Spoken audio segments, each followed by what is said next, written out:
Thanks so much. It really takes an incredible community to make things happen. I'm lucky, I think, because not only do I work with absolutely extraordinary people, and I just want to call out in the back, Liz, put your camera down, Dr. Liz Schwartzbach, Dr. Reka Ayer, I don't know where Reka, we're taking pictures over here, and Kristen Smith, who are my partners in crime and responsible for a lot of what I'm going to talk to you about. Basically, I think women have to, this is not in the talk, women really have to stand up, cut the line, speak loudly. I was in a board meeting yesterday. I was one of two women in a board meeting. You know, actually it was atypical. Usually I'm the only woman in a board meeting. And the woman next to me had really important points to make, but was being drowned out because men's voices usually carry. Women's voices are higher. It's harder for them to carry. Even when I listen to my own voice on tape, I'm like, really, that's me? Lake Bell did a wonderful, wonderful kind of parody of this in a movie you can find on Netflix called In a World, where women are talking these very high voices. And I think it's really important for women to learn to make noise and just be forceful. And when you have something to say, so I basically elbowed the woman next to me, and I'm like, speak up. So that was pretty great. Okay, I have no idea how to work this. So I need some help. Kristen, can you help me? I don't know how to shift the slides on this. Oh, it's here. Okay. All right, let's see if this works. So I went to my first consciousness raising group in Berkeley, California in 1969. It is very frustrating to me that when I talk with my granddaughter, who is now 13 years old and wants to be a doctor, that we're having these same freaking issues. So I will say, in the alternative universe that I live in, which is the New York Stem Cell Foundation Research Institute, we are fully gender equal. We have, we have places for women to nurse. We have flexible time. We've got yoga. We have all of these things. But, I can only do what I can do. Okay, this is, here we go. So this is the world, just so you know, and come and visit. We're on West 54th Street next to the West Side Highway in Manhattan. So we have about 190 folks in our world, almost 100 now. We're running out of bathroom stalls in our current space. We're going to have to expand. So our budget basically looks like the right side and the left side. When I started, we had $1.1 million. We actually had nothing, and I wrote a business plan and got $1 million from somebody and $100,000 from somebody else. They had no idea what I was talking about, but they figured, all right, we'll try it. So the Research Institute now represents a little over half of our $36 million budget. On the other half are the grants that we make. Kristen Smith, who I introduced before, oversees a program that was 4 juries. We now have 3 juries. And we also do an annual meeting, which we hold at Rockefeller University because everybody just feels smarter when they walk in there. And the cell service didn't used to work that well, which was also an advantage, 2-day meeting. And we started that in 2006. I started NICEF in 2005. But in 2006, we started that when we realized, a very small group of us, that there are so many things to worry about that if you stop paying attention and stop saying, all right, we have to go for the mind share here, people are just going to focus on other things. So it's a fantastic meeting. We've got all-stars and the innovators, but and every year we take people to actually a really fabulous place. Yes, we do. But in bad weather, usually, because it's cheaper. So we take them in May to Montauk for a week-long, just very intensive, 7 in the morning to late at night. They have to present, but all kinds of collaborations have come out of this, and then they also are together again with everybody at our conference. At the Institute itself, it actually does look this cool. It's really beautiful. We do disease research. We develop pioneering stem cell technologies. I love this slide. I think that someone had earlier about how many robots we have now. I told Liz, count our robots. We have like so many robots. And the work that we do, we're now the gold standard in the field. We work with for stem cell research and technology. Our goal is, we're nonprofit, it's to lift all boats. I'm a cancer survivor. I've got a son with type 1 diabetes. I want the best minds working on problems to get them solved. So I remember Zach Hall, who was the head of the first Prop 71 CERM organization before he quit in frustration. He said, if you do a good job, people are going to ask you to take on education and science. So what happened some years ago, I don't remember when, Kristen probably remembers. Many. It's good to have like younger people with better memories. There's Stem Cell Day, right? There's a day for everything. So there's Stem Cell Day. We didn't want to do a calendar. And we thought, all right, what we're going to do is we actually are going to do outreach. We're going to go and visit schools. We decided to go to underserved schools. So we went to a couple of locations right in the middle of projects. And the kids that we talked to were 5th and 6th graders. Sadly, when we held up a glucometer, every one of them knew what it was, because heart disease, diabetes, rampant in those communities. But what was really exciting is the ability of those kids to connect with the opportunities in a field. And these are kids who, they don't have a trajectory of that they can look to of, aunts and uncles and parents who necessarily have gone to college. They could have, incarcerated parents. They could be in really just awful situations. But we have great jobs. We have great opportunity. We have great jobs to offer in a field that's growing hugely. So we took this idea that we did once, and we now have seen thousands and thousands of kids, both visiting them. They also come and visit. We turned it into an internship program. We have, I think, 23 interns a year. We started it without any funding. Now we're always like, start something and then we catch up to ourselves. And now for the last couple of years, we've had high school teachers, which is fantastic, because you teach a teacher. And they take, forget, like there's no science. There definitely is no stem cell science going on in these schools. And they take it back, and they reach, the leverage from that is just incredible. We're going to do more of that. And then we have Family Stem Cell Day, which is incredible. And we actually have kids from, well, they're in strollers, but the kids that we actually pay attention to are like from 5 through high school, and they're hands-on experiments. And again, if a little bulb has gone off, if we have, I don't know how many we can fit, like 100 families, we can 199, I think we hit the fire laws. But it's just, you just see the brains light up, and it's exciting. It's very rewarding. Okay, so here's the bad news. Paid less, promoted less, smaller number of invited speakers, win fewer grants, higher rates of attrition at every single stage of the career. This is all well documented. So why do we care among all the other things we do? So we care from a really pragmatic perspective. I want to make sure, and we all need to make sure as a society, that we have 100% of the brain power that we can possibly harness to deal with these intractable diseases and problems. So in 2014, we have a bunch of interesting folks sitting around the table. There's Corey Bargman. We have Lainey Fuchs. I think we had on screen Catherine Dulac, and I forget, Barbara Gross. And we had Lori Glimsher, who said when I asked her to join, she was then Dean of Weill Cornell before she went up to Dana-Farber. And she said, Susan, I just can't do another one of these. I just can't. I just can't do another paper that's going to end up in a drawer. I've done like 27 of those for Larry Summers. And I said, okay, here's my commitment. We are not doing something that's going to end up in a drawer.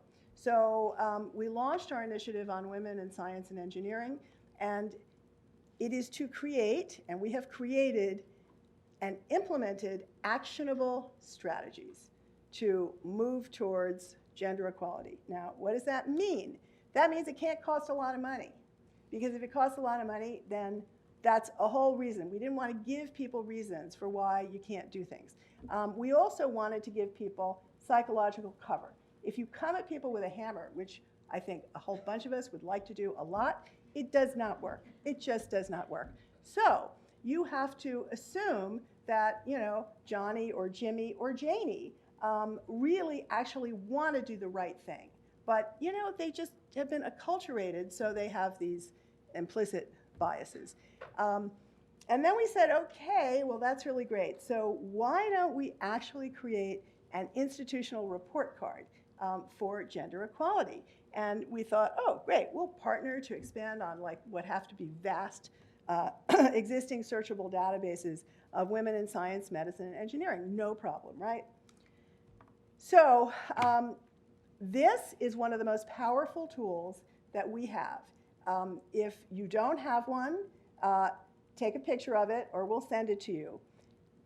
We read this statement. Kristen reads this statement. We read this statement at every single jury or other time where we are about to allocate money, authority, or invite somebody to come do something. And then make the grant reviewers read it and sign it. Because if they were on their phone, now they actually have to read it. And it really makes a difference. And we found that actually, and it's a problem we still struggle with, in our annual meeting, which is a 2-day meeting, we will start out with gender balance lists, but because there are fewer women who have made it to a level of real achievement, and they're all asked over and over again to the same meetings, so then we end up with this lopsided situation. And, you know, but it's now become so acculturated at NYSIF, this alternative universe that I live in, that our chief of staff, a man, said to me, Susan, we have a mantle. We can't do this. So, you know, we've gotten it, but it takes work, and you cannot assume that, you know, it's not one and done or two and done. I mean, this is, you know, for any of you who remember back to the late 60s and Marilyn French and the Women's Room and all of this, I mean, people do not give up power and attention because it's a good thing to do. It just doesn't happen. So the actionable strategies: direct financial support. But wait, I said not additional money. This is not additional money. Take your grant and allow flexible family care spending. So say, look, here's your grant, whatever it is, X dollars. You can take a portion of it so that you can either bring a babysitter, hire a babysitter, or do something so you can get to the meeting. Because if you're not going to get to the meeting, you get written out of the story. You have to show up. You really have to show up. I personally find that annoying, but you have to show up. Then the other is provide extra hands awards. Now, what does that mean? If you are at home, you have a new baby, you're recovering from giving birth, you are dealing with elder care situations, maybe you're doing all of those at exactly the same time. Your brain, maybe it's 2 in the morning, your brain is still working or needs to be working. So if you simply had and were allowed to use part of your funding to get a tech or a postdoc for a year or two who could actually, you know, be your avatar and do stuff while you're home dealing with, you know, your family member on dialysis at home, your, you know, nursing baby, your whatever. So it really matters. It's just saying you matter, women matter, and we're going to acknowledge that women have responsibilities. Some are biological responsibilities, some are cultural responsibilities, and we're going to make space for that. The gender-balanced external review committees, which were just mentioned, we do that. It really does matter. These implicit bias statements are really important. Focus on education as a tool. Just don't say you're a complete jerk, because that doesn't work. Now, we decided to create this institutional report card, and we made a very scary decision to actually apply it. And I remember when Kristen said, okay, Susan, we're launching this, to require that anyone who applies to us for extramural funding, they have to submit a report card that shows the policies of their and the stats for their institution. So that actually has been very interesting because the response of, I would say, almost all was, where do we get that information? And then they would go to their chair, well, I don't know where that is, you know. And so simply, you'll see in our latest paper, the numbers are terrible, but at least people are finding the information. So that is how basic the issue is. We really have, you know, I will say we've come a long way because people know they at least have to collect it. Partner on existing searchable databases of women in science, medicine, and engineering, I think is still a mess and a work in progress, and Kristen can talk about that. Let's see. Okay, so the goal of the report card, again, shine a light on the problem, encourage the institutions to take this on, assess gender equality practices. How about there aren't any? That's where we started. Then to actually recognize and celebrate those who have woken up, either because they've had to or in some cases they've wanted to, and recognize the institutional commitment that they've made. Help them to benchmark and create programs. So that has been helpful. Collecting the data, much tougher. So we have asked for, this looks really basic, you know, what's your gender breakdown, students through faculty, invited speakers, committees. You have these committees that make appointments, determine promotions, allocate funding, make awards. Who's on those committees? Take a look.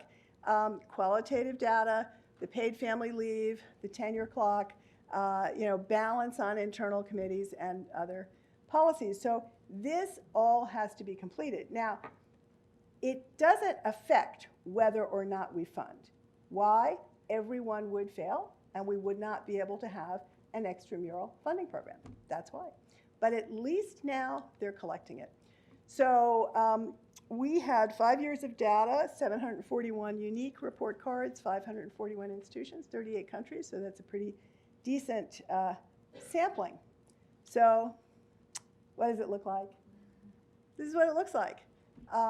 But the story, the backstory to this is that at least by simply requiring that people collect the data, it's making a difference. Now, I could go on and on and on about the spin-out companies that are funded by Title IX funds. Nancy Hopkins referred to that at an earlier meeting in DC, that Rosalind Franklin meeting. And that's a whole other issue, but it is a real problem. And we've seen it in a number of talks where people fall off. 77% of institutions had absolutely no policies to promote diversity or gender equity on decision-making committees. It just didn't occur to them. It just didn't occur to them. The toughest thing was, let's just get something on the calendar, not like who is actually on the committees and making those decisions. But not having women at the top has really serious consequences. Less influence, fewer resources, lack of mentorship, sponsorship, low visibility, and that's, you know, you have to have a mentor, but you need a sponsor, somebody who's going to really push you and put you out there and say, oh, you know, Jane is fabulous. Have you heard about Jane? And it's really critical to be able to advance. So for institutions, best practices, female-friendly work environments, unconscious bias training, and that statement. It's really, really simple. I will share that one of our innovators, one of our investigators that we support extramurally, suggested that to an NIH study section, and the response she got back was, oh, I don't know about that. I mean, that's probably going to require NIH leadership. At which point I sent it to Frances and I said, this is an opportunity. So we'll see. Progress, but slow. Policies for gender-balanced decision-making committees, and we've got to continue. We have to continue to collect the data. So for individuals, what you can do is be aware of your biases. Just be aware. We all have to catch ourselves. Wait a minute, but so-and-so, I mean, we have like all incredible people. We have all incredible people, but they're all look exactly the same. Don't join all male panels and committees. Insist that you bring another woman with you. That is very tough. It's easy for me to say in my position. It's much harder when you're starting your career, but there are ways to raise it, and we have a whole toolkit on that. Promote women scientists in their work. Nominate yourself. The men all nominate themselves. So nominate yourself. You know, if like, well, do you know anybody who like, you know, do you know? Yes, me. So you have to do it. Practice doing it. Just practice doing it. You know, you never know. I once actually entered a lottery and ended up winning a car. It was so ridiculous, which I gave back. But so this doesn't happen on its own. It's going to take a lot of work. Sorry to say, it's just constant. It's just constant because you take your eye off this ball and you go back to the status quo. Really strong leadership and creative follow-through. So can't give up. We had some lovely support from the Doris Duke Charitable Foundation and the report card. We collaborated with two outstanding women from the University of Michigan to analyze the data. The team, I've introduced you to three who are here. Richard, somebody had to be, you know, in New York doing some of the work. And I think this is our most recent meeting. So upwards and onwards, but you got to keep at it. Thank you. These are the, I should mention, so these are the working group members. And it was actually a really great group because we had women, you know, Corey Bargman, she said to me, everybody says it's about childcare. It's not about childcare. So we had women with kids, without kids, really fabulous women and men involved in this effort. So here we are. Okay.